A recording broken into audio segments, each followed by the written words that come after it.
Physical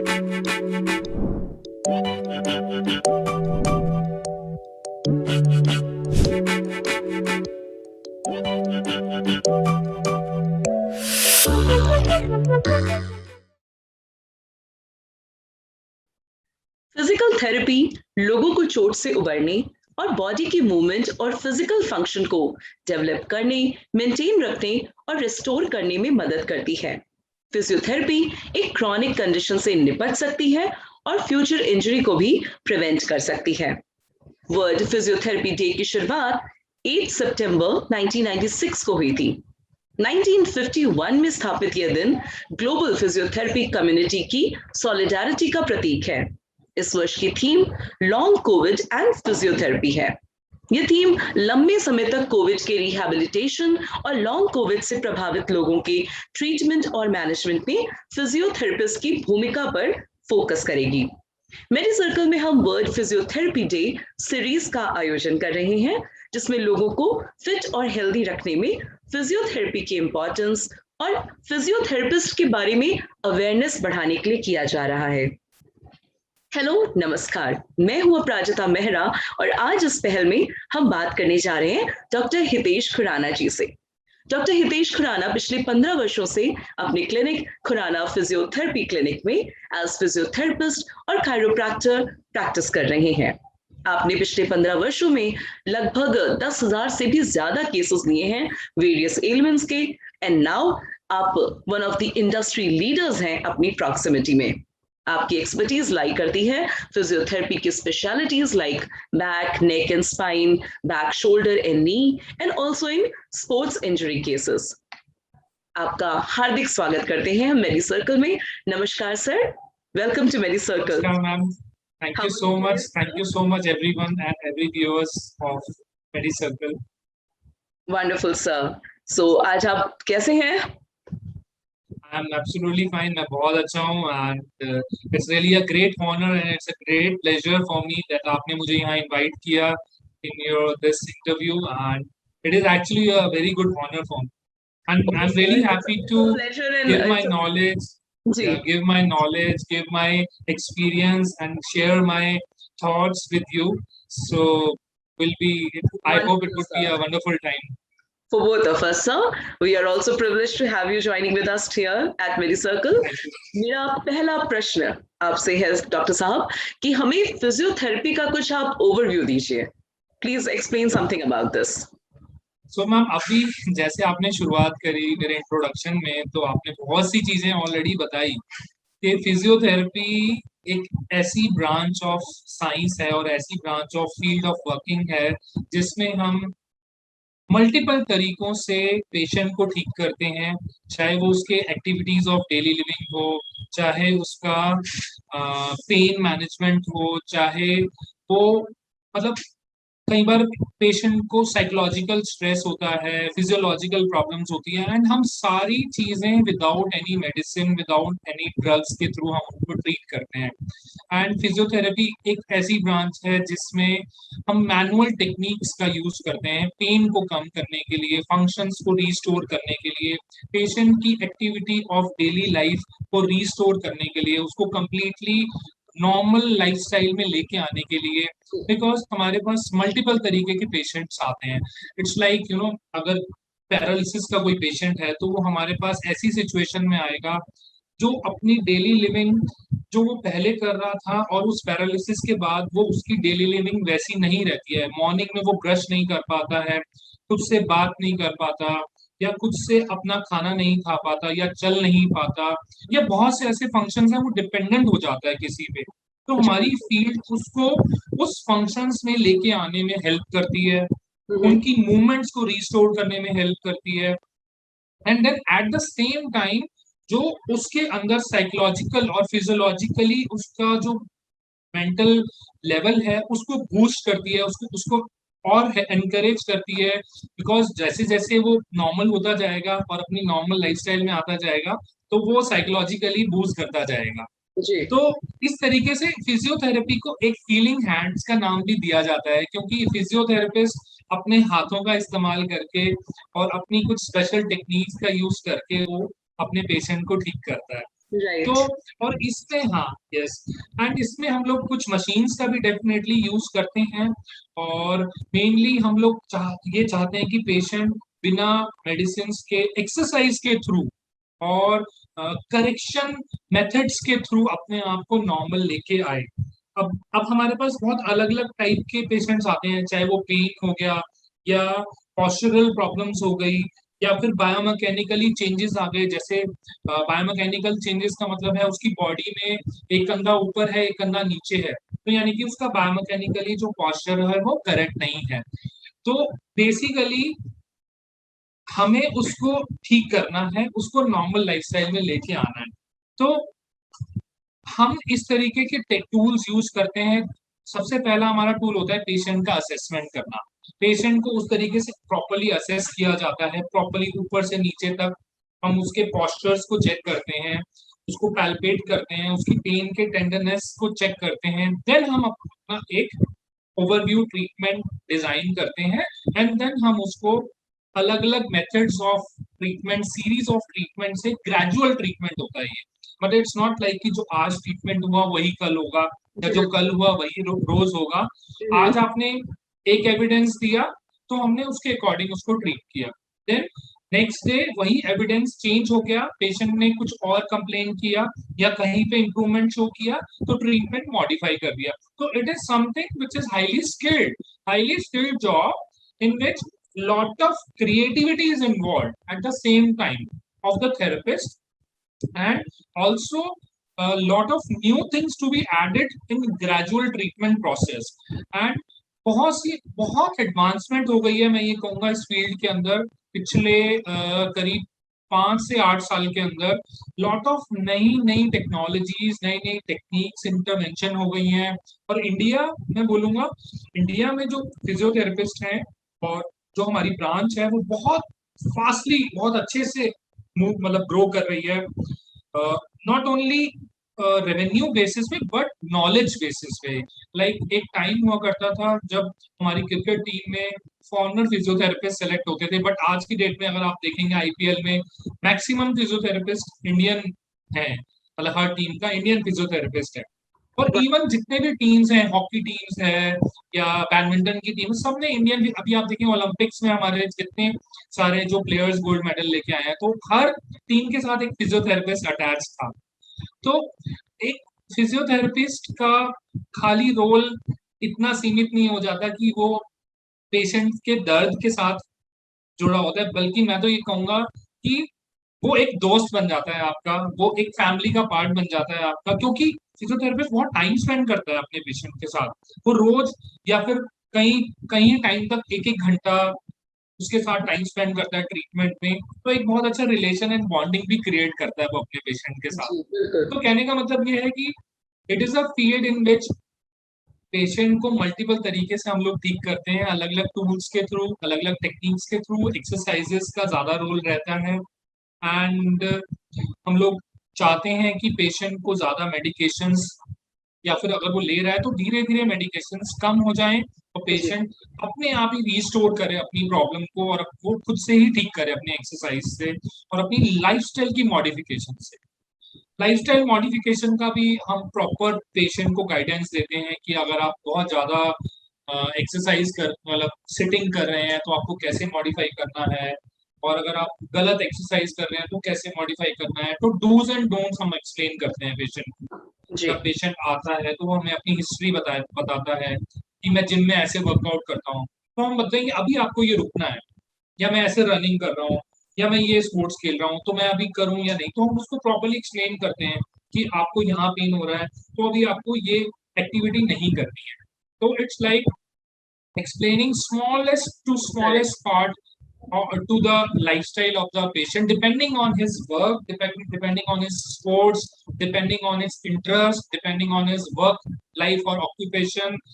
तो इसके according, जैसे फॉर एग्जांपल एक डेंटिस्ट आए मेरे पास अभी थोड़े दिनों पहले, and he got wrist injury, he got a fall, and उनको रिस्ट में फ्रैक्चर हो गया, एंड डेंटिस्ट है तो उनका सारा काम हाथ का है, and it is, you know, dentist is very something which is very minute work। Sensitive, very So minute work.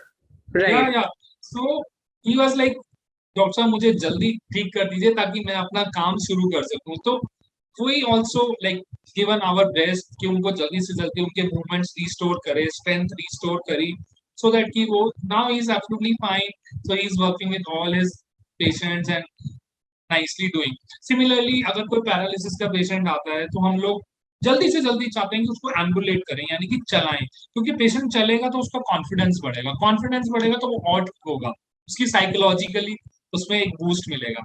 तो इस तरीके से एक फिजियोथेरेपी ओवरऑल हेल्प करती है एक पेशेंट के लिए, एक पर्सन के लिए, एक इंडिविजुअल के लिए।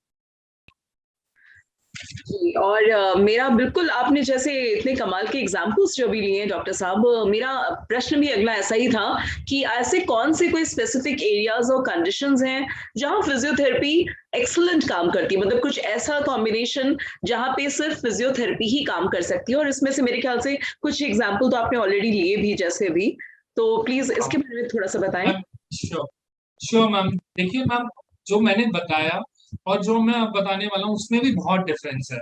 बहुत से लोग ये सोचते हैं कि फिजियोथेरेपी सिर्फ ओल्ड एज लोगों को रिक्वायरमेंट रहता है, आज से 10 साल पहले लोगों का यही परसेप्शन हुआ करता था, बट देखा जाए तो आज ऐसा बिल्कुल नहीं है, क्योंकि right. Physiotherapy is a very vast field. Even I tell you, I think I don't know, हमारे पास 6 महीने का बच्चा भी आता है ट्रीटमेंट के लिए, जिसको डिलेड माइलस्टोन की या फिर ड्यूरिंग डिलीवरी अगर कोई ब्रेन में इंजरी हुई है तो उसकी जो डेवलपमेंट ग्रोथ नहीं हो पा रही है, तो एक 6 महीने के बच्चे से लेके 80 साल या उससे भी ज्यादा एज के पेशेंट्स आते हैं। तो कहने का मतलब ये है कि हमारा जो फील्ड है वो वेरी वास्ट फील्ड है, and we are working in in each age group and very vastly. अगर आप देखें तो प्रेगनेंसी के अंदर पेशेंट्स हमारे पास आते हैं, ड्यूरिंग डिलीवरी, पोस्ट डिलीवरी हमारे पास एंटीनेटल एक्सरसाइज के लिए आते हैं, प्री नेटल यानी कि ड्यूरिंग प्रेगनेंसी हमारे पास पेशेंट्स आते हैं, कार्डियोवास्कुलर हेल्थ के अंदर हम लोग पेशेंट को रिहैबिलिटेट करते हैं उसकी कार्डियोवास्कुलर स्ट्रेंथ को बढ़ाने के लिए। Then sports, I told you sports के लिए तो physiotherapy is like a blessing, like know हमारे पास पेशेंट आता है, उसका नेक्स्ट डे गेम होता है, तो we do lot of things to release his pain, taping करते हैं, इमीडिएटली नीडल्स करते हैं, उसका पेन रिलीज करते हैं, सो दैट कि वो कल अपना गेम अच्छे से खेल पाए। So बिल्कुल, the बहुत field is मुश्किल very है ये। fast. Then neurology, like post, like I told you, paralysis cases and neurology के बहुत से cases होते हैं, multiple स्पाइनल कॉर्ड इंजरीज है, जैसे आप कोई गिर गया उसके स्पाइन में इंजरी हो गई, तो पोस्ट इंजरी डॉक्टर का काम हो गया, सर्जरी कर दी, लेकिन अब एक्चुअली वो ठीक करेगा वो फिजियोथेरेपिस्ट ही उसको ठीक करेगा। तो मेरे मेरे यहाँ पर एक कोट लिखा हुआ है जो ये कहता है कि जो एक फिजियोथेरेपिस्ट है, अ, उसका ब्रेन एक साइंटिस्ट की तरह होता है, हार्ट एक ह्यूमनिस्ट की तरह होता है, और हैंड्स एक आर्टिस्ट की तरह होते हैं। एक कोट मेरे यहाँ पे क्लिनिक पे लिखा हुआ है। So it's amazing. लाइक मतलब हाँ, ये मेरे एकदम से दिमाग में आ गया, वो मैंने जो स्पाइनल कॉर्ड इंजरीज वाली बात करी तो मेरे ध्यान में आ गया। Then post cancer, post tumours, अगर कोई मतलब ब्रेन में ट्यूमर हो या पोस्ट स्पाइनल कॉर्ड में ट्यूमर हो, या हाँ उसके बाद भी कई बार ऐसी कंडीशंस डेवलप हो जाती है जहाँ फिजियोथेरेपी का रोल होता है। Post surgery, any type of surgery, whether it is a orthopaedic surgery और whether it is any type of surgery के बाद भी फिजियोथेरेपी का रोल आता है। देन पीडियाट्रिक्स में जैसे मैंने बताया हम लोग बच्चों को देखते हैं, ऑर्थोपेडिक्स में तो मेजर रोल है, like any musculoskeletal pain, any joint pain, orthopaedics के कोई भी पेशेंट्स होते हैं उनको हम लोग हेल्प करते हैं।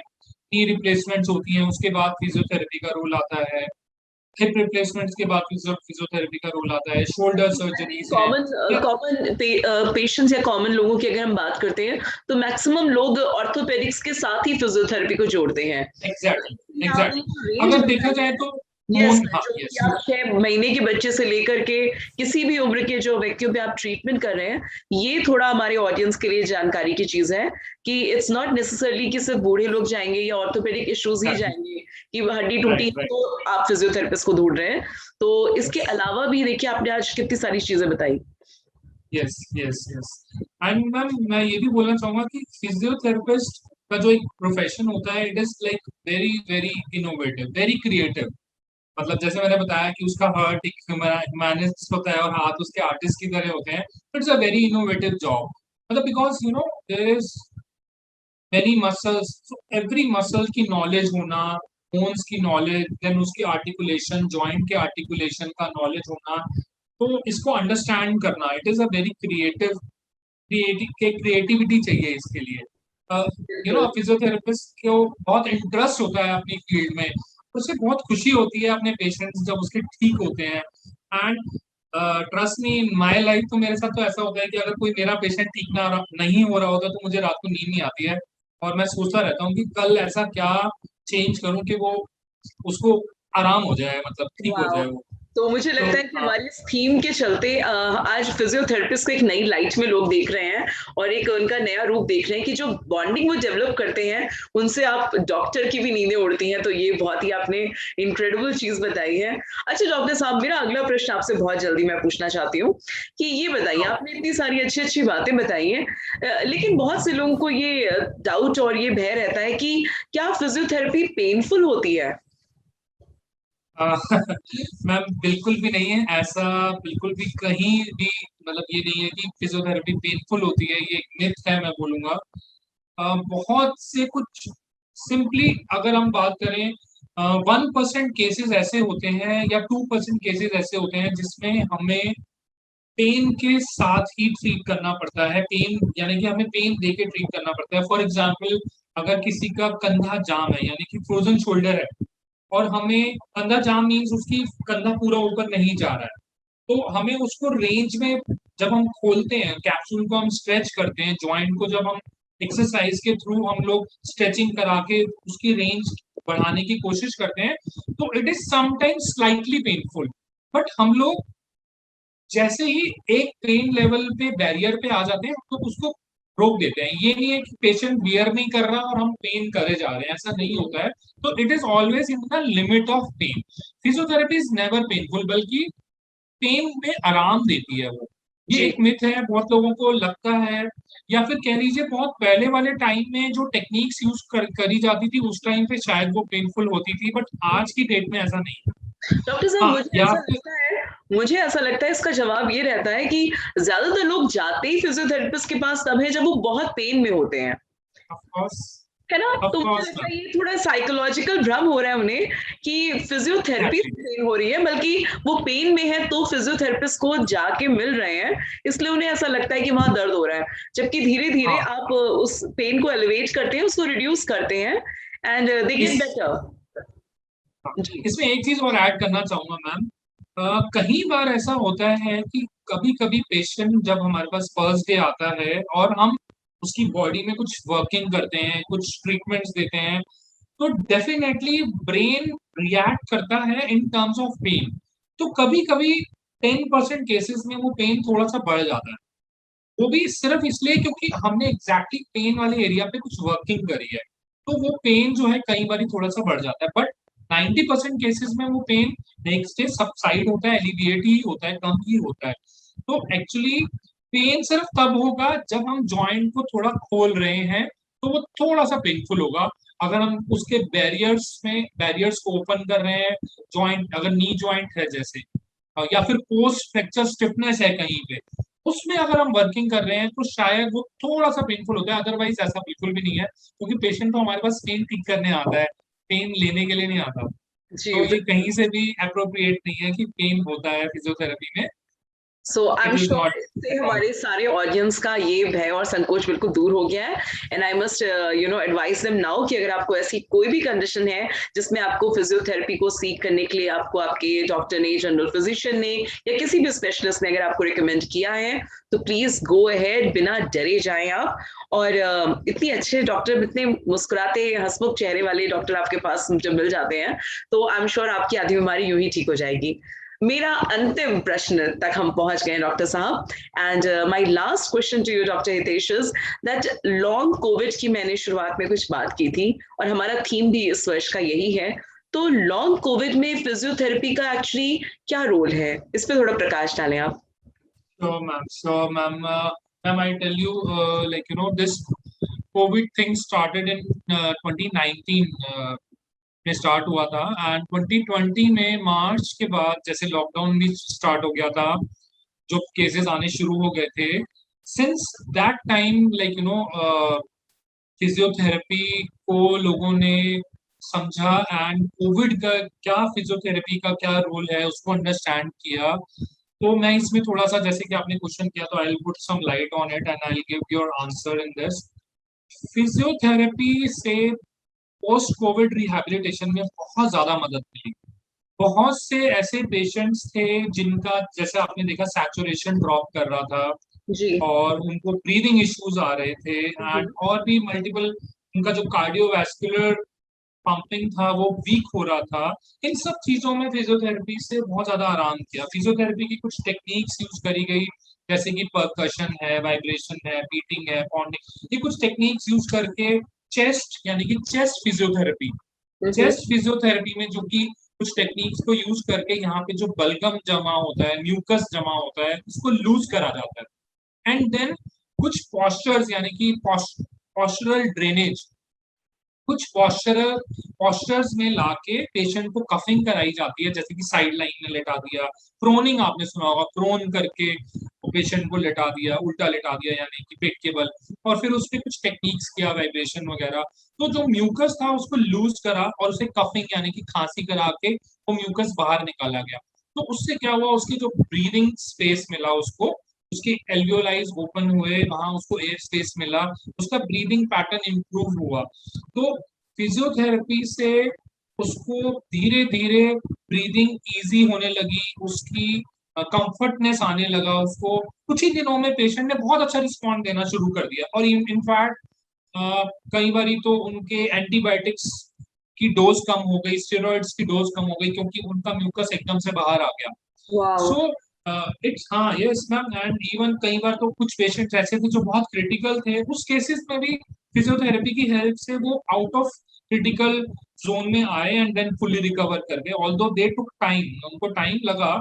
एंड इट्स नॉट ओनली, लेकिन जैसे इसके अलावा भी जो पेशेंट आईसीयू में एडमिटेड थे, तो उसके बाद आफ्टर कोविड जो आईसीयू से बाहर निकले, तो उनकी बॉडी में बहुत वीकनेस आ गया ओवरऑल, उसमें भी फिजियोथेरेपी ने बहुत हेल्प किया उनको। एक्सरसाइज, इवन हमने बहुत से ऑनलाइन सेशंस लिए लोगों के, क्योंकि उस टाइम कई बार ऐसे था कि जो पोस्ट कोविड पेशेंट है वो लोग कंफर्टेबल नहीं थे डायरेक्ट सेशन में, फिजिकल सेशन लेने में।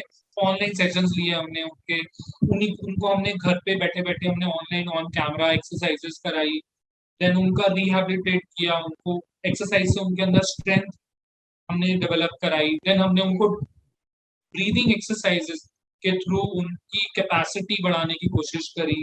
इसके अलावा हमने उनकी जो डेली लिविंग के एक्टिविटीज हैं उन उसमें इम्प्रूवमेंट करने के लिए उनको एक्सरसाइजेस बताई। देन जॉइंट पेन्स बहुत लोगों को कंप्लेंट हुआ कोविड के बाद, बहुत से पेशेंट हमारे पास आए हैं उसके बाद, कोविड हुआ था उसके बाद मेरी प्रॉब्लम बढ़ गई है, यानी कि पहले थी प्रॉब्लम, बट कोविड के बाद मेरा नी पेन बढ़ गया, या कोविड के बाद मेरा बैक पेन बढ़ गया, तो शोल्डर पेन बढ़ गया। तो ये बहुत सारी कंप्लेंट्स लेके लोग आए। तो पोस्ट कोविड फिजियोथेरेपी का बहुत ही मेजर मेजर मैं कहूँगा रोल रहा, मतलब बहुत से केसेस में हमने काम किया पेशेंट की रेस्पिरेशन इंप्रूव करने में, और उसकी एक्टिविटी मैनेजमेंट करने में हमने हेल्प किया, उसकी उसको एरोबिक एक्सरसाइजेस के थ्रू उसकी जो कार्डियक आउटपुट है उसमें हमने इम्प्रूवमेंट लेके आए, और उसको रेजिस्टेंस रेजिस्टेंस ट्रेनिंग हमने करवाई, ताकि वो आगे चल के और एक्सरसाइज कर सके या अपनी लाइफस्टाइल को और डिफिकल्ट लेवल्स को भी पार कर सके। क्योंकि बहुत लोगों को तो इवन जरा सा चलने में भी प्रॉब्लम हो रही थी, वॉशरूम जाने में भी प्रॉब्लम हो रही थी, इतना ज्यादा सिचुएशन कईयों की मतलब कुछ पेशेंट्स की खराब हो जाती थी कि उनको ब्रेथलेसनेस हो जाता था। तो उन चीजों में भी बहुत हमने कोशिश करी पेशेंट्स को हेल्प निकालने की और उसको इम्प्रूव करने की। बहुत सी एक्सरसाइजेज होती हैं फिजियोथेरेपी में, जैसे पीईपी डिवाइसेस होती हैं, स्पायरोमेट्री की एक्सरसाइजेज होती हैं। जो हमारा ये मिडल स्पाइन है, देखिए, जो थोरैसिक स्पाइन यानी कि मिडल स्पाइन है, ये जो इतना हिस्सा है, इसकी एक्सपेंशन अगर हम इसकी एक्सरसाइज हम कराते हैं, तो भी जी। हमारा जो ब्रीदिंग कैपेसिटी है वो बढ़ती है। तो थोरैसिक एक्सटेंशन या थोरैसिक एक्सपेंशन जब हम कराते हैं अपने रिब केज की, तो उससे भी पेशेंट इंप्रूव हुए। देन और भी बहुत सी कस्टमाइज्ड एक्सरसाइजेस भी हर पेशेंट की प्रॉब्लम के अकॉर्डिंग, हर पेशेंट के अकॉर्डिंग जो हमने उनको सिखाई, हमने उनको करवाई, and they came out of this terrible terrible time. And काफी लोगों को इससे हमने बाहर निकाला एंड मतलब हमने means I am talking about the community of physiotherapist, हम सब ने बहुत मेहनत करी इस चीज में जी and each of every one of us, in fact each and every physiotherapist work like hero I can say and बहुत बहुत ऑनलाइन सेशंस लिए गए, बहुत लोगों ने मेरे मेरे सर्कल में जितने भी लोग हैं सब ने सेशंस लिए and so it was like a very big support as a paramedics in the field of COVID। हमने काफी काम किया मतलब इस पूरे 2 साल के अंदर, 1.5 साल के अंदर। तो कुल मिलाकर हम ये कह सकते हैं हमारे ऑडियंसेस को ये जानकारी होगी कि कोविड वॉरियर्स में हमारे फिजियोथेरेपिस्ट का बहुत बड़ा और बहुत ही महत्वपूर्ण रोल रहा है। और कोविड के बाद आज आपसे इतनी सारी जो बातें मैंने सुनी और समझी हैं, तो जितने भी लोग इस प्रोग्राम को इस वक्त देख रहे होंगे, हमें सुन रहे होंगे, उन्हें अगर जरा भी इनमें से कोई भी सिम्टम या कोई भी परिस्थिति जो लग रही होगी कि अगर इसमें आवश्यकता है उन्हें किसी फिजियोथेरेपिस्ट के पास जाने की, तो आई एम श्योर उनको इससे प्रेरणा मिलेगी और वो बिना किसी झिझक जाएंगे और ठीक जरूर होंगे। तो मुझे लगता है कि आज के इस इंटरव्यू से जिस तरीके से मेरी जानकारी इतनी बड़ी है, I am sure everybody is going to benefit from this interview. So thank you so much doctor Hitesh Khurana, you have been extremely engaging doctor and very informative and very helpful to most of our audience. Thank you so much for coming on our show, and I'd like to thank you from everyone here at MediCircle that आप आए, इतना वक्त दिया हमें और इतनी अच्छी सारी जानकारी दी। बहुत बहुत धन्यवाद sir. Thank you so much, ma'am. Thank you so much, each and every audience of MediCircle, for listening and for giving me this opportunity. And I'm also feeling very grateful to helping or giving my thoughts to the mankind, to the human. So I'm really happy to give my time to you. So it's really honor. Thank you, doctor. Thank you again.